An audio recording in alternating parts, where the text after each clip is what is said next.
Bonjour madame, bonjour mademoiselle, bonjour monsieur. Depuis hier, nous avons entamé une série d'émissions sur le parcours politique de nos trois grands leaders, les trois grands leaders ivoiriens. Et donc hier, nous avons examiné le parcours de M. Henri Konan Bédié, ancien président de la République et président du PDCI RDA. Aujourd'hui, nous allons examiner le parcours de M. Alassane Ouattara, qui est le président actuel HDP, autant pour moi. Et donc, c'est le même thème qu'on développe, parcours politique des trois grands leaders ivoiriens, force et faiblesse, cas du président Alassane Ouattara. Pour revenir brièvement sur la carrière de l'actuel président de la République, le public ivoirien l'a véritablement découvert en 1989. Il était gouverneur de la BCEAO quand il est venu en 1989 pour être le président du comité interministériel. Et c'est véritablement en ce moment-là que le grand public l'a découvert.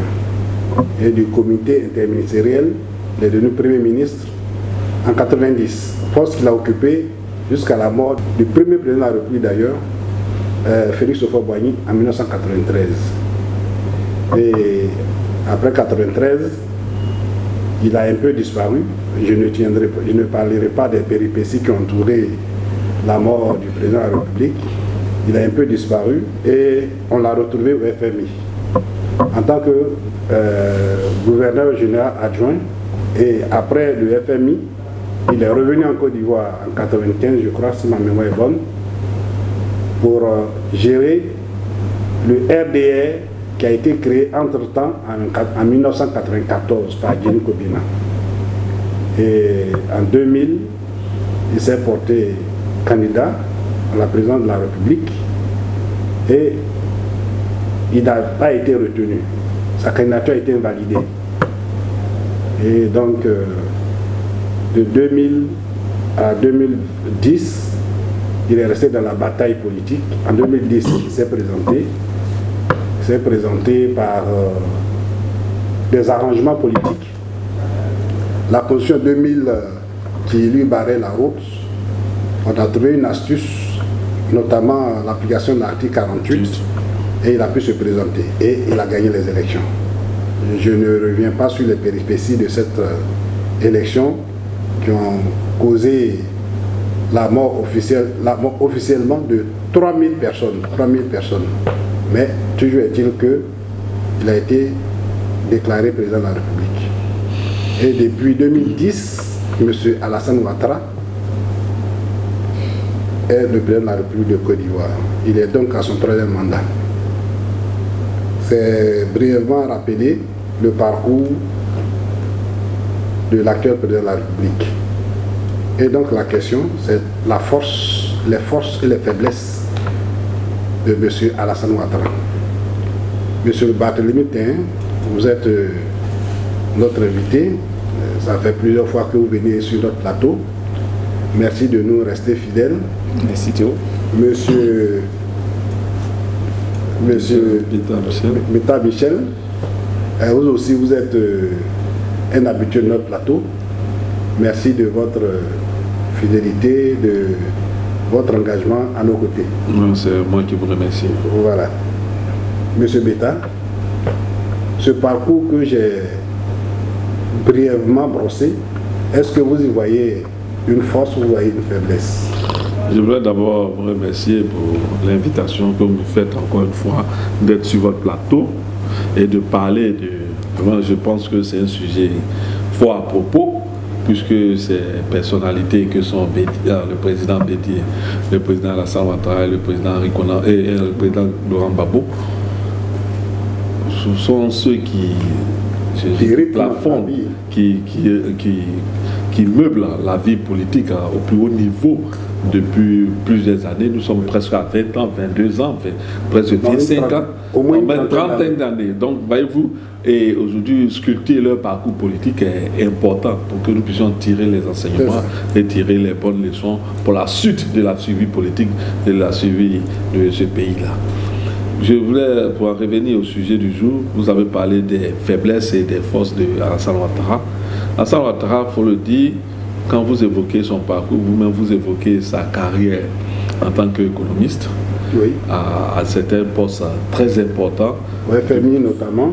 Non seulement au FMI, mais en tant que gouverneur de la BCAO, en tant qu'adjoint, puis gouverneur de la BCAO. Donc c'est dit que c'est un brillant économiste.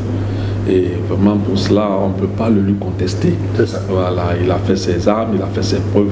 Mais on en vient maintenant à l'homme politique. L'homme politique, Alassane Ouattara, il faut le dire, il est rentré dans la vie politique après le décès de Fubagny. Et ça, c'est remarquable parce que, en fait, Oufou disait souvent, et je veux le citer, on peut servir son pays à tous les niveaux, pourvu qu'on y mette du sien. Alassane Ouattara était bon en tant qu'économiste pour servir ce pays. Mais en tant que politicien, je dirais, je ne veux pas mâcher mes mots, mais c'est le drame politique qu'Alassane Ouattara a servi à ce pays-là. C'est un drame politique que de voir Alassane Ouattara dans l'arène politique. Quand je dis un drame, parce qu'il n'a servi que la violence.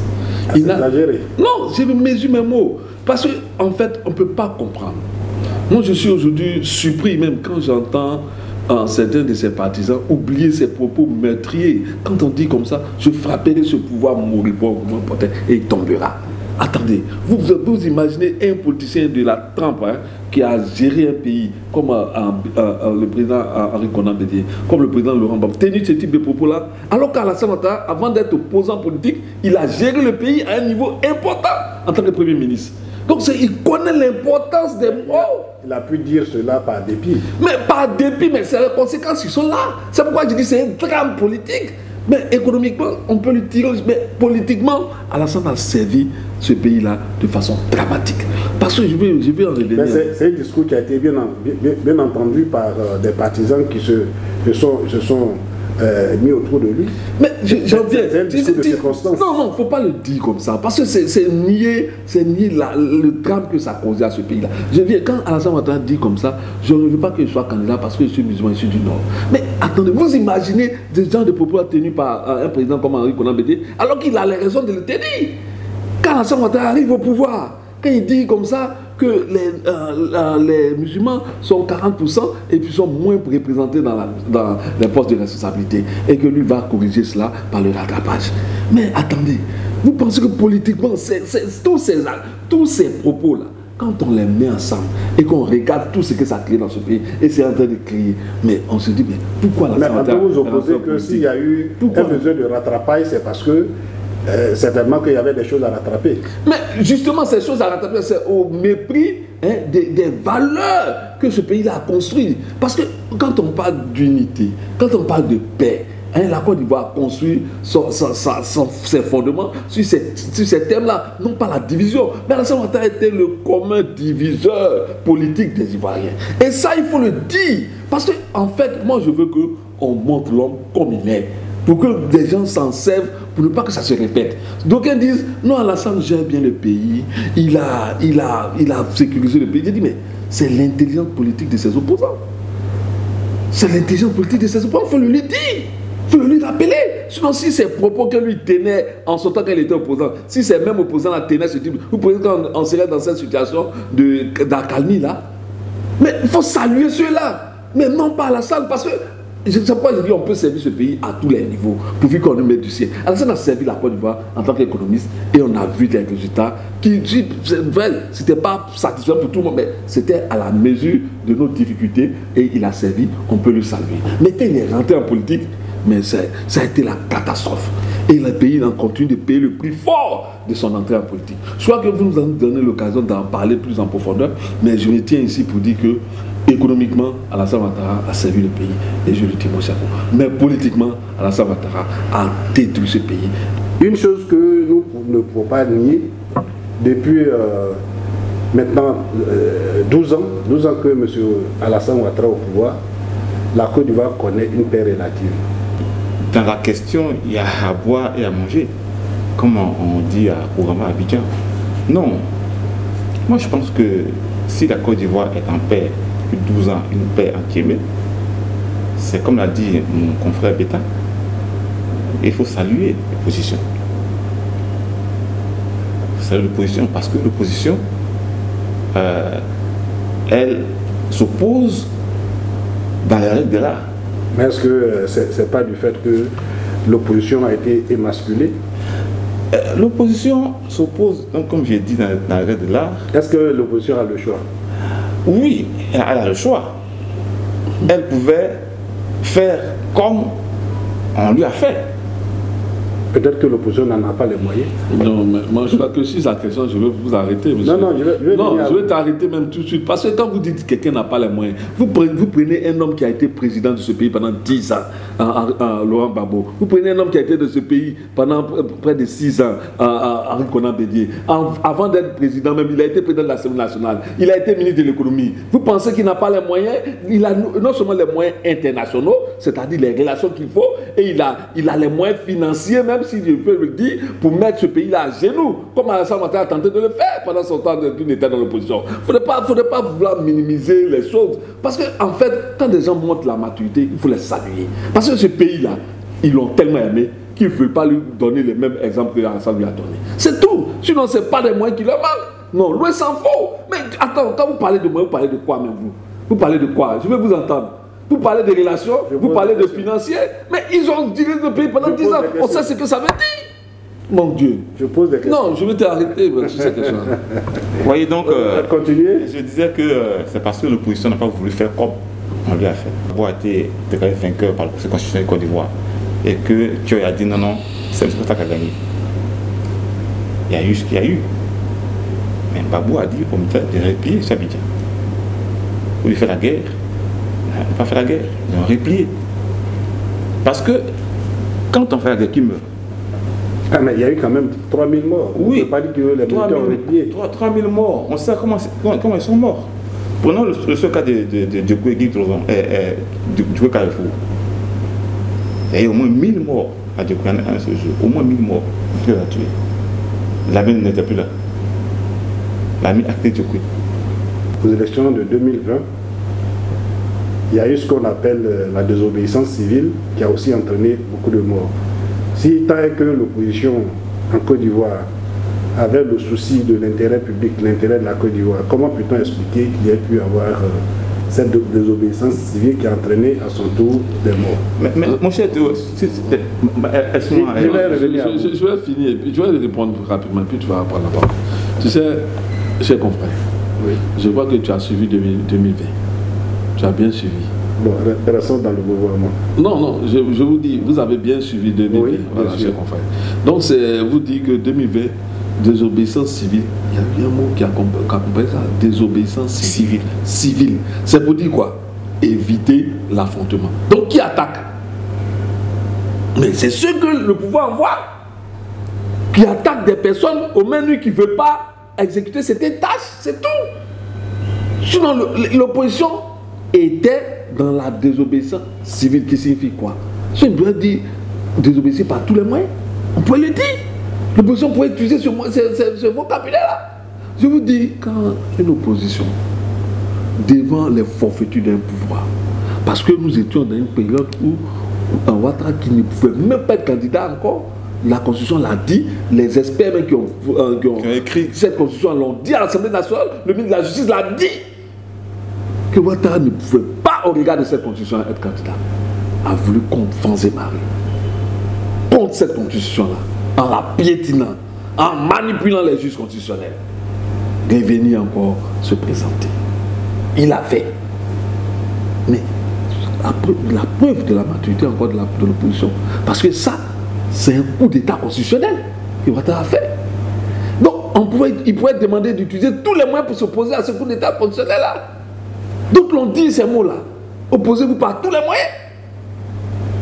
Mais ils n'ont pas utilisé ce vocabulaire-là.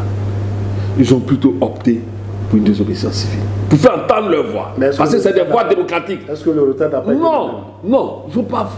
Tu sais, en fait, moi, je ne sais pas. Souvent, quand vous regardez l'opposition, vous voulez dire à l'opposition, faites comme les autres. Faites tout pour pouvoir atteindre vos objectifs. Non, ce n'est pas ça une opposition. Une opposition fait entendre la voix. Fait entendre sa voix. Et c'est ce que fait notre opposition. Elle fait entendre sa voix. La première année, récemment, lorsque vous regardez la loi sur l'Assemblée nationale, la modification de la loi sur la CEI, vous avez vu l'attitude de l'opposition? Ils pouvaient appeler les gens dans la rue. Mais ils ont dit quoi? Ce n'est pas question que Ouattara s'approprie tous les postes, mais nous ouvrons nous sommes ouverts au dialogue. Moi, je pense qu'aujourd'hui, on est en train d'assister à un pays qui est en train de renaître politiquement. Grâce à l'opposition. Parce que ce à quoi on a assisté quand on était dans l'opposition, c'était de la belligérance. Or que l'opposition, ce n'est pas de la belligérance forcément. C'est l'analyse des situations, faire entendre sa voix. Faire comprendre un autre son de cloche autre que celui du pouvoir. Mais c'est ça l'opposition. Et c'est cette opposition, je dis démocratique, qui est dans une logique de paix que nous voulons dans ce pays. Et c'est ce que nous montre l'opposition à travers le PDCI et le PPACI et les autres partis. Ceux-là, ils sont en Côte d'Ivoire depuis quand? Ceux-là, depuis 80, ils sont dans la scène politique. Non, on ne dira pas qu'il est arrivé en Côte d'Ivoire en 89. Non, j'ai dit dans la scène, dans l'arène même, dans l'arène. Mais ceux-là, ils sont là depuis 80. Pour d'autres même avant 80. Vous pensez qu'ils n'ont pas les moyens de faire bouger ce pays-là?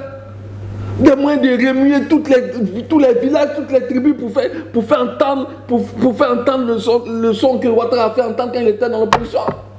Non, faut pas tenter de minimiser l'effort que font ces personnalités-là. Et moi, je veux les saluer. Quand j'ai l'occasion, je veux saluer leur démarche. Parce que la Côte d'Ivoire a trop souffert de l'opposition de Ouattara. La Côte d'Ivoire veut voir une opposition qui veut grandir, qui veut voir la Côte d'Ivoire grandir. C'est vrai, Ouattara ne fait pas tout ce qui est bien. C'est vrai, l'opposition a beaucoup à lui reprocher, mais elle veut rester civilisée. On a vu des troncs d'arbres qui ont été mis sur certaines voies. Oui, mais ça n'a tué personne. On entrave les voies pour qu'on ne circule pas. Et ça n'a tué personne. C'est comme faire une grève à l'usine. Vous fermez la portail de l'usine. Ça ne tue personne. On n'a pas mis le feu aux machines de production. Mais quand des gens viennent dire quittez là, puis on tire sur vous, et puis bon, ça prend feu. Mais attends, c'est pas vous qui assumez ça. Avec les troncs d'arbres, le président a barré les routes. Ils ont empêché qu'il y ait transport d'urne d'un point A à un point B. Ils ont empêché qu'il y ait transfert de matériel électoral d'un point A à un point B. Mais c'est ça la révolte. Mais il n'y a pas eu de fusil dans la main de l'opposition. C'est le force de l'ordre qui ont tiré. C'est le force de l'ordre qui, on a vu ici à Abidjan sur des vidéos qui escortent des bacs à verre pour aller faire des choses dans les quartiers. Voilà. C'est ça qui a déploré. C'est l'opposition. Mais attends, l'opposition, tant qu'elle peut utiliser ses souliers pour protester, tant mieux. Mais quand en face, pendant que nous marchons dans les vides et qu'il y a des débats qui sifflent, il y a un problème. Donc, on n'a pas dit que l'opposition a provoqué, elle a fait aussi. Non. L'opposition a fait son rôle d'opposition en contestant ce qui lui paraissait illégal, illégitime et injuste, à main nue, par les voies que donne la démocratie, les marches, les cités, les autres protestations, les déclarations. Ça ne tue personne. Un homme politique dit ici en Côte d'Ivoire que l'eau chaude ne brûle pas le village. Voilà. C'est des paroles, c'est des chahuts, des bruits, on bat les routes, on brûle les pneus, d'accord? Mais ça ne tue pas. Mais quand en face, il y a des balles qui sifflent, il y a un problème. Bon, nous avons longuement discuté des aspects du parcours du président Ouattara qu'on peut classer dans la catégorie des faiblesses. Ce sont ces choses-là qui sont comme une ombre sur ce tableau. Voilà. Mais n'empêche que l'homme a des qualités intrinsèques. En dehors de ses qualités d'économiste, on voit qu'il est arrivé à ses fins. Donc selon vous, ce parcours-là, quels sont les côtés positifs que vous pouvez souligner, M. Teng? Moi je pense que le président Ouattara il a démontré que quand on veut, on peut. Voilà. Quand on veut, on peut. Se donner les moyens pour arriver à ses fins. Il était dans l'homme le président Fouboigny en 1990. Il a appris en 3 ans. On a dit qu'il n'était pas venu faire la politique, mais après, il a vu qu'il pouvait faire la politique. C'est de se donner les moyens, et puis il a eu au pouvoir. Donc, il a montré que quand on veut, on peut. D'accord. Voilà. C'est ce que moi je retiens de lui. Vous savez, ce que je retiens, c'est sa volonté d'unité de créer un parti unifié, comme l'a fait Oufoué quand il a pris la reine de la Côte. Bien que lui ne réussisse pas, mais le fait d'essayer quand même, c'est pas mauvais. Moi, je veux saluer ça. Donc, je finis mon analyse et je conclue pour dire que Ouattara, l'économiste, est à saluer. Ouattara, le politicien, c'est un scandale. C'est un drame politique pour la Côte d'Ivoire. Voilà ce que je puis dire. Mais je souhaite parce que quand le destin commun est engagé, le destin de tout un peuple, aujourd'hui nous sommes 29 millions d'habitants, il n'y a pas de fatalité. Ouattara doit corriger sa direction politique pour que ce qui n'a pas marché hier puisse marcher aujourd'hui. Pour que l'ensemble des erreurs puissent en tirer des leçons. Pour ne pas répéter les mêmes erreurs. Eux aussi, tirer aussi les leçons de son opposition afin que la Côte d'Ivoire ne revive plus les tragédies qu'il y a à chaque élection. Vraiment, je souhaite que le président Ouattara puisse corriger ces choses-là pour que nous allions de l'avant, pour le bonheur des 29 millions d'habitants que nous sommes en Côte d'Ivoire. Merci, M. Betta. Votre conclusion? Oui, ma conclusion, elle s'aligne sur celle de mon confrère pour dire que le président Ouattara ça va partir. Ça va ses qualités, Barry Fadjer, Brave Fadjer, il y a le PhD et tout ça, un technocrate dont on ne veut pas des qualités, des capacités intellectuelles, la valeur intrinsèque. Alors, il est aux affaires, comment il gère son pays, chacun, il va de son regard. Il faut que M. Ouattara parte de la scène politique par la grande porte, avec les honneurs. Quand on lui dit, ah, vraiment, c'était Ouattara, il a fait. Merci, M. le Président, bravo, vous avez servi votre nation. Voilà. Donc il faut qu'il y ait ce souci-là de partir de la bonne façon. Pas avec des casseroles, des cris et tout ça, mais avec la transformation des lauriers. En ce moment-là, son parcours politique, qui est parti de comité interministériel jusqu'à la présidence, ce sera achevé dans la gloire et dans le honneur. Merci M. Barthélémy Théin, merci Betta Michel, merci d'accepter aussi spontanément nos invitations. Merci de nous être fidèles. Je vous invite demain à la même heure.